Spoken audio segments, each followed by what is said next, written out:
கரெக்டாக ஒரே வாட்டி பண்ணலாம் மேடம். அப்போ தான் நம்ம அதை நான் சாருக்குலாம் அனுப்புவேன் கரெக்டாக. சாருக்கு நான் இதை அனுப்பிச்சி வைப்பேன். சாங் ஆட் பண்ணி நீங்கள் பண்ண பெஸ்ட்டு எல்லாம் ஷார்ட்ஸ்லாம் அனுப்பிச்சி வைப்பேன். பெஸ்ட்டு ரெக்கார்ட் தான் எடுக்கணும். சவுண்ட் போட்டு எடுத்து மட்டும்தான் மேடம். இது மட்டும் ஸ்டாப் பண்ணாமல் பண்ணலாம் மேடம்.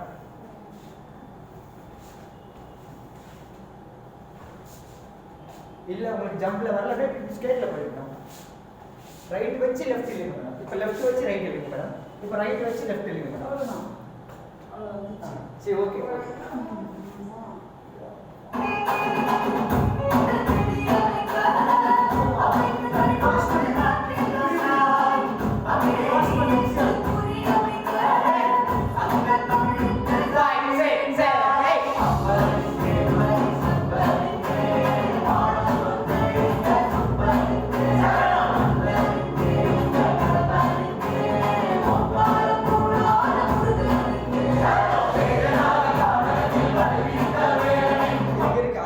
அடுத்து நீங்கள் ஃபுல் எஃபர்ட் பண்ணுறீங்க. அடுத்து எனர்ஜி ஆடலாம்.